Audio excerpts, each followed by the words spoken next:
the morning sunlight spilled into my small apartment like a quiet applause. Today, I was 75. A number that felt heavy and light at the same time, like the first crisp note of winter in a park I had once walked with Javier. I ran my hands over the worn oak table where I had kneaded dough for decades. Today, it would be for Marcus' birthday cake, the tradition I had kept alive even though my son was nearly 50. The apartment smelled of brown sugar, sweet potatoes, and cinnamon. I had been baking since dawn. Layers of sweet potato pound cake, carefully soaked with cream cheese frosting, awaited the final touch, pecans shaved delicately and chocolate curls. I remembered baking for Javier on our anniversaries, for Marcus' first birthday, for every milestone, for every need, and sometimes, simply for love. My hands moved over the dough with familiarity, though age had slowed their precision. The table had scratches and dents that told our story, Javier fixing the iron, Marcus building towers of wooden blocks, laughter echoing through the walls. Yesterday, Marcus had called me with an urgent plea. Mom, I need a favor. The car, something broke. Really important. I can't fix it on my own. His voice carried that worry I had known since he was small. I had given him almost my entire monthly savings. Thanks, Mom. You're the best, he had said, rushing off. I sighed softly, not with frustration, but with the weight of maternal duty. You live your life in small sacrifices, quietly, until it feels like part of you. By late morning, the cake was ready. The layers were soft, fragrant, and tender. I wrapped it carefully, making sure the frosting and decorations were perfect. I paused to glance at an old photograph on the wall, Javier and I, arm in arm, standing next to the lake house we had built together. He had dreamed of retirement there, of roses and grandchildren playing under the maples. He hadn't lived to see it. I had poured my entire life into Marcus, abandoning my own ambitions, sacrificing travel, promotions, and dreams for him. And yet, the boy who had once depended entirely on me was now the one who would test me the hardest. The lake house awaited our small gathering. Clara had insisted we host there. According to her, my apartment was tiny and outdated. Marcus had shrugged and agreed, while I quietly let them have their way. The lake house had been ours once. Now, it was theirs. Clara and Marcus had modernized it, leaving nothing of Javier's or my touch. The old maples, planted with such care, had been cut down. The fire pit gleamed with perfection, and everything smelled like a showroom. I felt like a guest in my own home. Guests arrived in the mid-afternoon, laughter spilling through the living room. I carried platters of appetizers, salads, and finger sandwiches, moving silently through the space. Clara met the guests on the porch, smiling, dressed immaculately, a perfume of wealth and precision trailing her. She brushed past me like I was air. Elena, why don't you finish in the kitchen? We wouldn't want the food to get cold. I obeyed. My birthday became invisible. I was only there to serve, to maintain the facade of hospitality, unnoticed and uncelebrated. I carried the pound cake out at last, my heart pounding. Half a day's labor, half a lifetime of love, resting on a silver platter that had once marked our 25th anniversary. "Oh, Elena," Clara said, her voice sharp as she leaned forward. "We already have a store-bought cake. This is unnecessary." She flipped the platter onto the nearby trash can, the cake tumbling in a silent, wet crash. Guests froze. Silence hung like a storm cloud. Marcus' face contorted, his voice rising in anger. "Look what you've done. Embarrassed us, everyone's sick of you. Get out." Something inside me didn't break. It snapped, but quietly, leaving only a pure, crystalline stillness. I realized then, this wasn't my cake anymore. This wasn't my problem.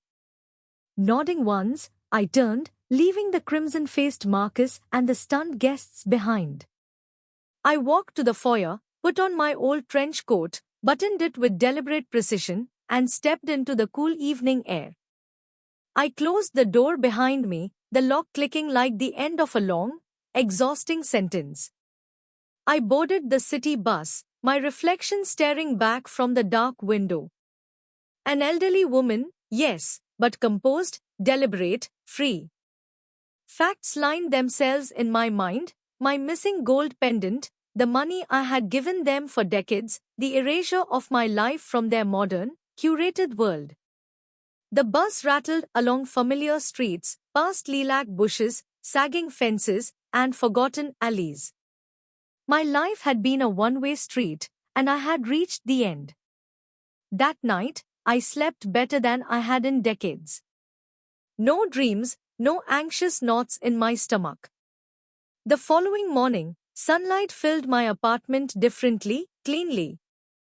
I brewed coffee, opened the cardboard folder of our documents, and found what I needed. The deed to the lake house, my legal right. It had been ours, entirely mine. The first call I made was to the real estate agency. I want to list the property for urgent sale, I said calmly. The agent assured me, and I knew it would be done that day. I called Naomi next, my lifelong friend. Finally, she said, they mistook your patience for weakness. It's about time you reclaim yourself. And I did. No apologies, no justifications. I had given enough. The calm before the storm was mine. I could hear them calling, demanding, pleading, but I remained silent. I was no longer a function of their lives. I was Elena Rivera, again. Not a mother, not a doormat, but myself. Days passed. The lake house sold fast, buyers found quickly. I signed the papers without tremor. The sum deposited in my account was not just money. It was years of sacrifice, of lost dreams, now restored as possibility.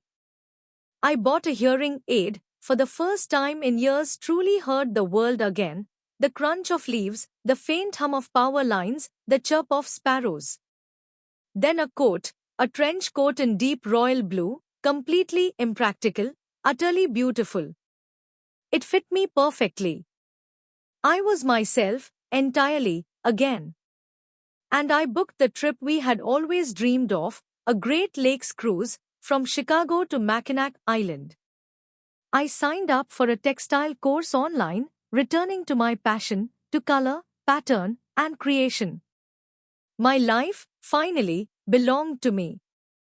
I stood on the deck of the white ship, the wind tugging at my scarf, the water shimmering around me.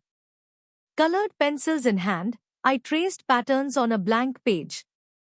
There was no anger, no bitterness, only peace, the deep, satisfying kind that comes from reclaiming one's life.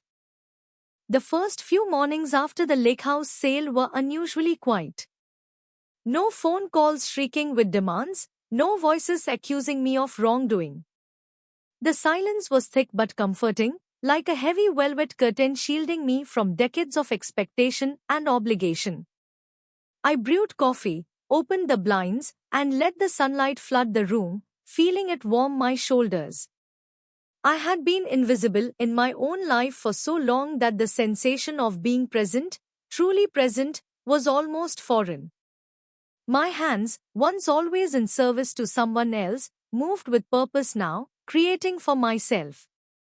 I set up a small table by the window, arranging colored pencils, sketch pads, and swatches of fabric I had collected years ago for a textile course I'd never taken. Each item felt like a bridge to a self I had abandoned. One afternoon, a sharp knock echoed from the door. My heart leaped instinctively, thinking perhaps it was Marcus, furious and demanding answers. But when I opened it, the parcel delivery man handed me a package, a set of high-quality knitting needles and natural yarns, a gift I had ordered for myself, a symbol of slow, deliberate creation. It felt absurdly luxurious to indulge, but I smiled. These were small steps, first threads of a life truly mine. I decided to venture into the city streets I had avoided for years. The sounds of the world returned to me fully, the screech of tires, the chatter of strangers, the faint hum of a distant train. I wandered into a small boutique that specialized in vibrant fabrics, deep in saturated blues and rich reds. A young woman working behind the counter noticed my interest. "These are gorgeous," I said, lifting a bolt of deep indigo silk. "They're rare," she replied. "Perfect for someone who wants to make something truly unique." I smiled, realizing it wasn't just the fabric, it was me noticing the world, selecting, choosing, finally deciding for myself. I purchased several pieces and carried them home, cradling the rolls like treasures. The phone rang again, inevitably. Clara's voice, shrill and demanding. "Eleanor, you can't do this. The house, the lake house, it's not yours to sell. How could you?" I held the phone loosely. "Clara," I said, my voice calm, "even, the lake house was always mine. I've sold it. The sale is complete. Everything else is up to you now. You can't abandon your son." "I'm not abandoning him," I replied evenly. "I'm allowing him to grow, in a way he never could while I carried everything for him." Marcus called next, softer, manipulative. "Mom, please, we didn't mean to hurt you. Can't we come to some compromise?" I let the silence stretch for a long moment. Then, "Marcus, your life is yours. I hope you'll take care of it well. I've taken care of mine."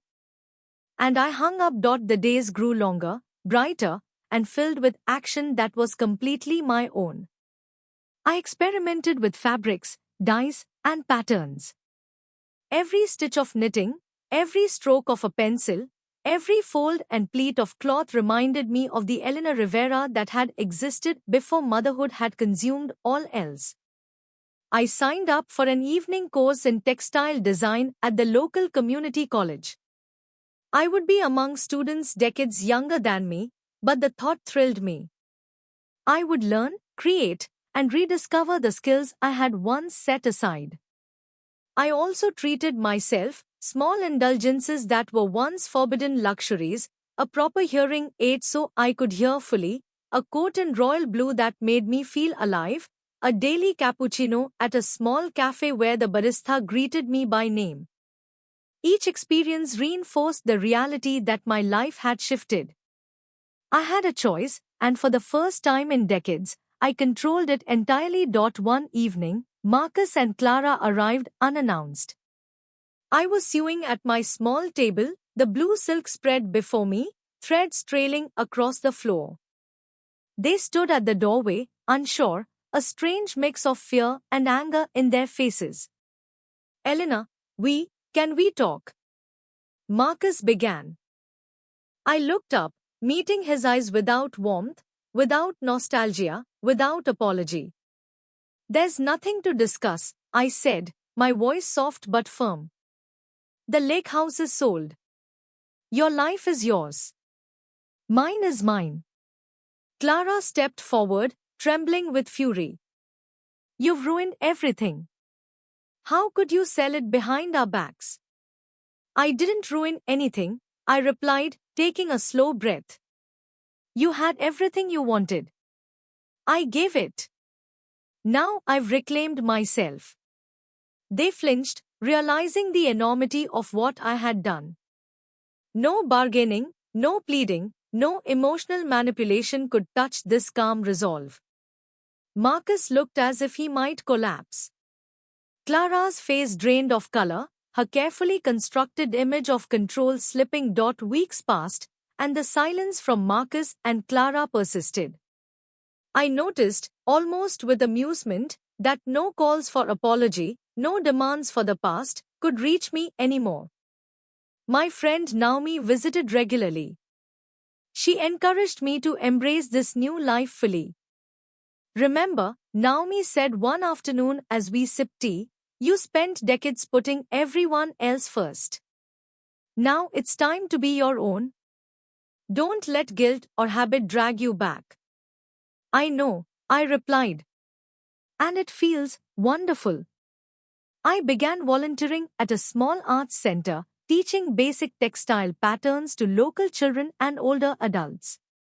Sharing knowledge felt liberating, and I realized that nurturing could exist outside of my family. I could give love without losing myself. Elena Rivera, once the compliant mother, the invisible helper, now took walks at dawn, went shopping alone, and even joined a small book club. Every choice was hers. Every decision was deliberate. The sense of control was intoxicating. Even mundane acts, paying bills, arranging my apartment, selecting fabrics, became celebrations of autonomy. And yet, there was no hatred in me for Marcus or Clara. Only clarity. I had loved them, yes, perhaps too much, but love without reciprocity was a cage. Now, I was free. The first morning after my return from the small boutique felt different. Light didn't just fall into the apartment, it seemed to linger, to watch, to applaud quietly as I moved through the rooms. I brewed coffee and arranged the rolls of silk and cotton I had purchased for my textile experiments. My fingers brushed against the threads, and I realized I had not touched something purely mine in decades. This deliberate, intentional action was an indulgence I had earned. At noon, I left for my community college course. The streets hummed with life, children laughing, cars honking, vendors calling out their daily specials. Everything was sharper, clearer than it had been for years.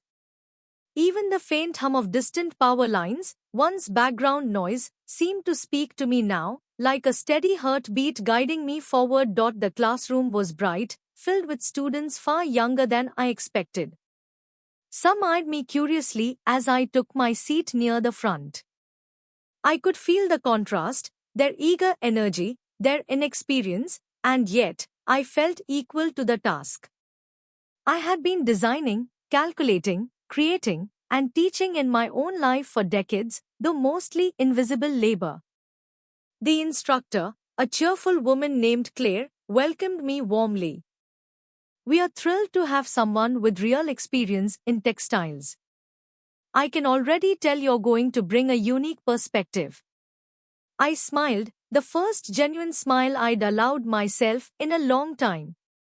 For the first time, I wasn't Elena the mother or Elena the helper. I was Elena the creator. Each lesson in pattern design, each exercise in color interplay, reminded me of a younger self, the self I had postponed in the name of duty. Back home, Marcus and Clara's absence was temporary. By the second week after the sale, their calls had increased. First, angry, then pleading, and finally manipulative. Elena, we can't manage without the lake house. We've made mistakes, but you can fix them, Clara said, her voice cracking. No, I replied simply. Everything you needed, you had. Now, you must do the work yourselves. I've done my part. Marcus attempted guilt. Mom, don't you understand? The kids, your grandchildren, they need a home. They need stability. And they will find it, I said calmly. They will, just as I did. And I won't be the one to carry it for you anymore. The silence that followed was heavy, but it was mine. Not theirs. One sunny afternoon, I decided to start a small project, designing a pattern for a boutique that specialized in hand-dyed scarves. The shop owner, a kind woman named Marisol, welcomed me to experiment freely. I spent hours blending colors, layering patterns, and seeing the threads come alive under my fingers. The hours passed unnoticed, and for the first time in decades, I felt the exquisite thrill of creation purely for myself. I sent my first design to Marisol digitally, and she called later with excitement. Eleanor, this is exquisite. People are going to love these. I want to feature them in the holiday collection. I hung up the phone, laughing softly to myself. For decades, I had measured my worth in the eyes of others, my son, my husband, my in-laws. Now, I was measuring it in my own work, and the satisfaction was electric. Meanwhile, the absence of the lake house hit Marcus and Clara harder than I anticipated. Without a permanent home, they scrambled. Clara, accustomed to luxury and the illusion of control, began to falter. Interviews for a modest apartment left her frustrated. She was no longer the elegant, confident hostess of the lake house gatherings. Marcus, once proud of providing a curated, perfect life, took on extra work at the supermarket in the evenings, exhausted and irritable. Naomi called one afternoon, chuckling. I saw Clara today at the county office. She looked 10 years older. Marcus, he's working nights now. Karma's being quiet but very clear. I didn't respond with glee. I didn't need to. Observing from a distance, the inevitability of their struggle was enough. I didn't cause their downfall, I simply removed myself from the machinery they had relied on for so long. Emboldened by the growing independence, I booked a weekend trip to a small coastal town nearby, one Javier and I had once dreamed of visiting. The hotel was modest, but the ocean wind and the sound of waves hitting the shore were intoxicating. I walked along the beach at dawn, feeling sand between my toes and the cold wind on my face. I was no longer the woman who waited at home, anxious for someone else's approval. I was free. I sketched the patterns of waves, the movement of sea foam, translating the colors and rhythms into textiles in my sketchbook. The motion was meditative, restorative. I realized that years of suppressed creativity and deferred pleasure had left me hungry for beauty, for movement, for sensation. And I intended to experience it fully. One evening, back at my apartment, I placed my sketches on the table and looked at them. Each line, each shade, each stitch was a statement. I am here. I am Eleanor Rivera. I exist independently of the expectations, demands, and manipulations of my son and his wife. I had spent decades giving, forgiving, and excusing. Now, I gave only to myself. The phone rang again, Marcus, frantic. But I didn't answer. I had nothing to say, and they had nothing left to demand. I was building a new life, one pattern, one creation, one day at a time. The morning I boarded the cruise ship, the air was crisp and cool, tinged with the scent of water and distant pine. My suitcase, carefully packed, contained nothing for anyone else, no apologies, no provisions, no expectations. Only my things, sketchbooks, colored pencils, a few favorite scarves, and my new royal blue trench coat. The deck was white, polished, and gleaming under the sun. I stepped out, feeling the wind whip against my face. It was exhilarating. For 75 years, I had lived within the boundaries of duty, sacrifice, and quiet servitude. Today, those boundaries dissolved, leaving only the endless horizon. I found my cabin and unpacked slowly, deliberately. Every movement reminded me that this space was entirely mine. I walked out onto the deck and watched as the shorelines of Chicago receded. The waves lapped rhythmically against the hull, and the ship's engines hummed beneath me like a steady heartbeat. I opened my sketchbook and began to draw. The patterns flowed naturally, inspired by the motion of water, the tilt of the sunlight, and the gentle sway of the ship. I traced lines that intertwined like waves, colors that mirrored the deep blues and greens of the lakes, capturing the essence of a world I had postponed for too long. At lunch, I sat alone in the sunlit dining room.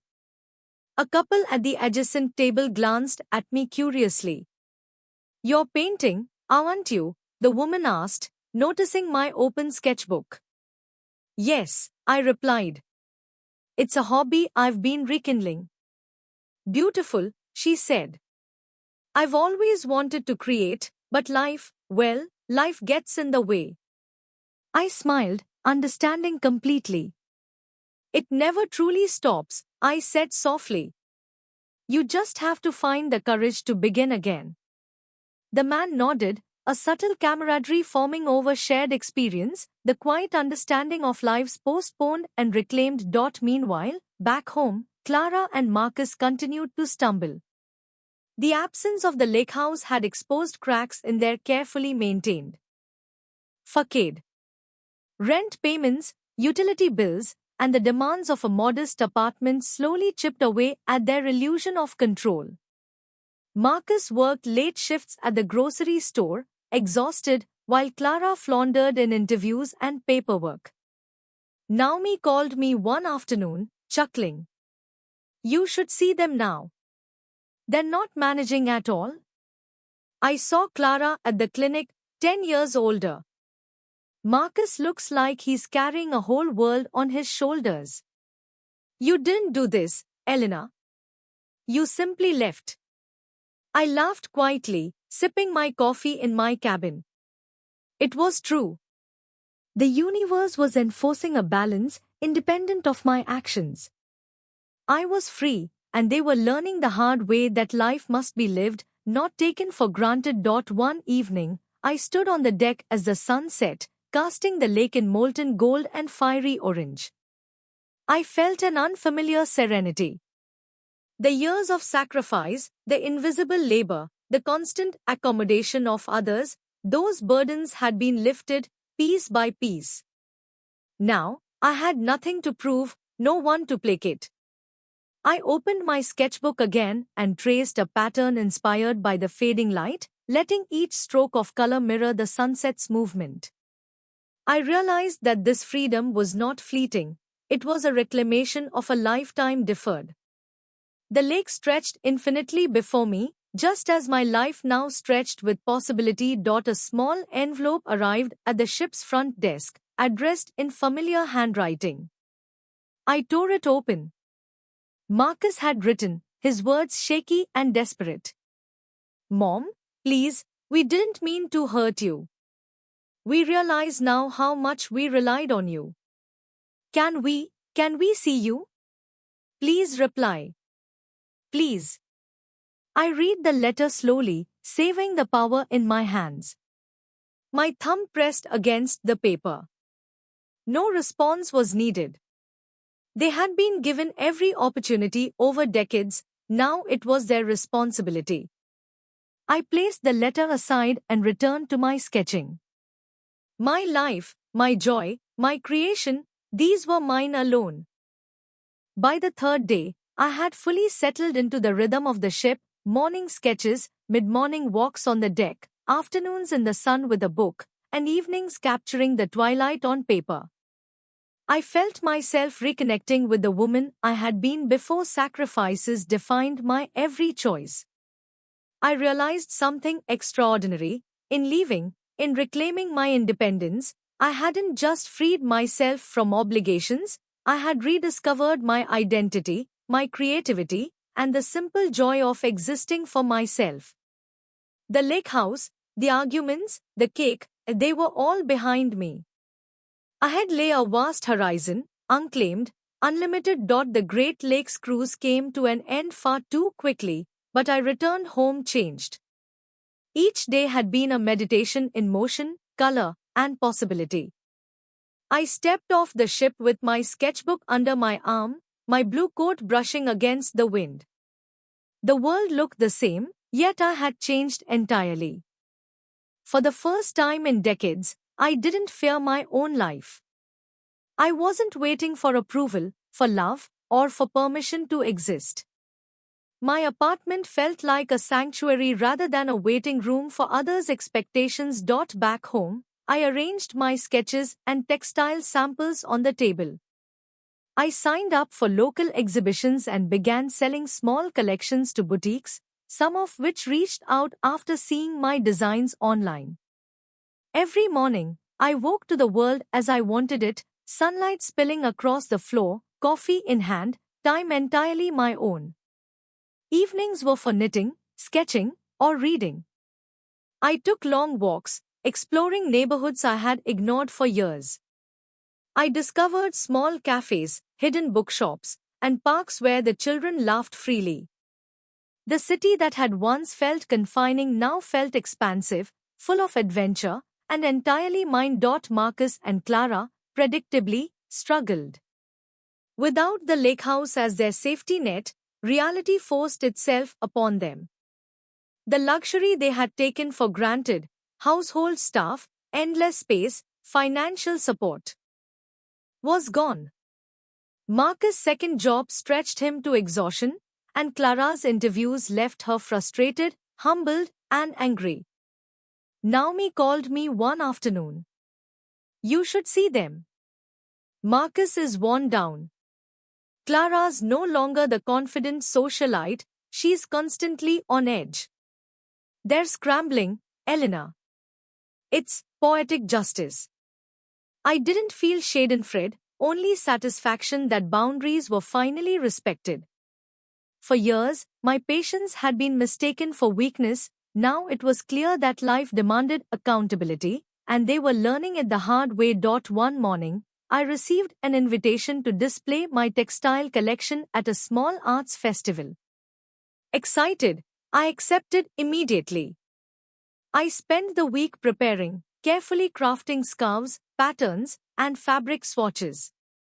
Each piece told a story: freedom, resilience, creativity reclaimed from years of deferral. The festival was buzzing with energy. Visitors admired my designs, some even asking about techniques. I explained the inspiration behind each piece: the movement of water, the play of sunlight on fabric, the rhythm of colors intertwining like life itself. For the first time, I wasn't invisible. People saw me as I had always wanted to be seen, not as a mother or a helper, but as a creator, a woman with a voice and vision. Days blended into weeks, and I settled into a life I had once only dreamed of. I booked short trips, explored new neighborhoods, and attended workshops that nurtured my creativity. My sketchbook became a daily companion, the source of both discipline and delight. One afternoon, I paused by the window, looking out at the city. The buildings, streets, and people moved as always, but now, I moved alongside them, not behind them. I had reclaimed the life that had been postponed, and every moment, every breath, was mine to savor. Clara and Marcus eventually found a modest apartment, but the ease they had known for years was gone. They struggled, yes, but I offered nothing, no apologies, no assistance. They had depended on me for decades, and now they had to navigate life on their own. The lake house, sold, became a distant memory, a reminder of privileges that could no longer be taken for granted. I, Elena Rivera, walked through my apartment, knitting a simple scarf, sketching a flowing pattern, and sipping tea as the sun spilled across the floor. I was not waiting, not excusing, not forgiving. I existed fully, wholly, and without compromise.